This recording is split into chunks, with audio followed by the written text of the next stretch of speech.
નાસિરનગર demolition મામલે નવા ખુલાસા. ગરીબોના મકાનો તોડાયા, ગેરકાયદે બાંધકામને માત્ર નોટિસ.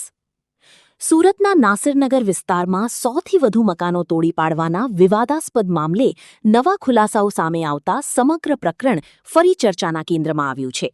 સ્થાનિકોના આક્ષેપ મુજબ જે બિલ્ડરના હિત માટે રસ્તો બનાવવાના નામે ગરીબોના મકાનો તોડી પાડવામાં આવ્યા હોવાનું કહેવાય છે, તે જ બિલ્ડરના પ્રોજેક્ટને જરૂરી બાંધકામ મંજૂરી પ્રાપ્ત નથી.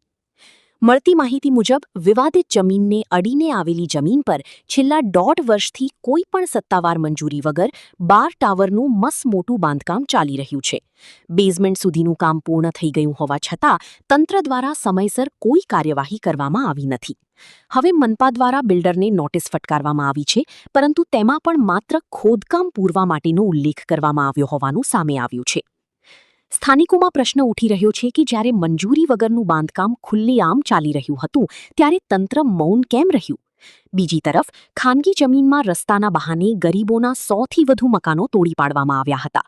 આ કાર્યવાહી કોણે અને કયા આદેશના આધારે કરી તે અંગે હજુ સુધી કોઈ સ્પષ્ટતા કરવામાં આવી નથી.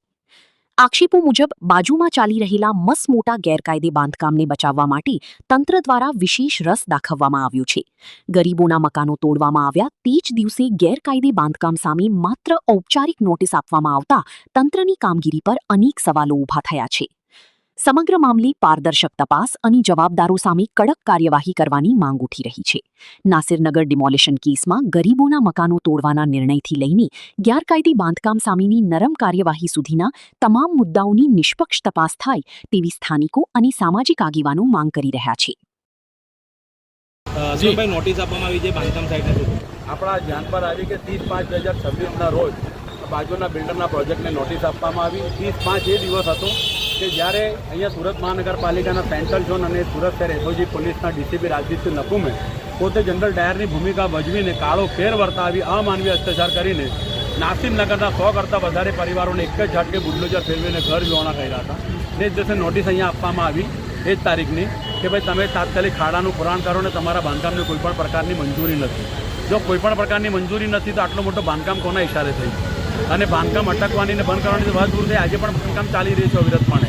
જો આ બિલ્ડરનું બાંધકામ તમે અટકાવી નથી શકતા, એનો મતલબ આ છે કે આ જે બિલ્ડર છે એ ભારતીય જનતા પાર્ટીનો ધંધાની બિલ્ડર હોઈ શકે, કાં તો ભારતીય જનતા પાર્ટીના ઉચ્ચ નેતાનો જમાઈ હોઈ શકે, કાં તો મનપામાં બેઠેલા ઉચ્ચ અધિકારીનો બનાવી હોઈ શકે, તો જે કાયદેસર કાર્યવાહી નથી કરી શક્યા. શહેરમાં આજે કોઈ સામાન્ય પ્રજા કે સામાન્ય લોકો, મધ્યમ વર્ગનો પરિવાર 3+2 માળ કે 3 માળ બનાવે તો મહાનગરપાલિકાનું તંત્ર જઈને એને કાયદેસરની કાર્યવાહી કરે, જીપીએમસી એક્ટ બતાવી દે, બીપીએમસી એક્ટ બતાવી દે, લાખો રૂપિયા પેનલ્ટી ચાર્જ વસૂલ કરે, ડિમોલિશન કરતા હોય તો અહીંયા લોકો કેમ એમની કાર્યવાહી કરતા નથી? આખરે અધિકારીઓ પ્રજાના નોકર છે, પરંતુ અહીંયા અધિકારીઓ બિલ્ડરના નોકરો એ ભૂમિકામાં દેખાઈ રહ્યા છે, એટલે જ કાર્યવાહી કરતા નથી. આજે મ્યુનિસિપલ કમિશનરને અમે રૂબરૂ મળવાના છે, એમના ધ્યાન પર આ બાબત લાવીશું. અને જો મ્યુનિસિપલ કમિશનર પણ કોઈ એક્શન ડાલે તો એનો મતલબ આ થઈ ગયો છે કે એ પણ આ બિલ્ડરના આર્થિક દબાણમાં હશે, એટલે એક્શન કાર્યવાહી કરી શકતા ન હશે.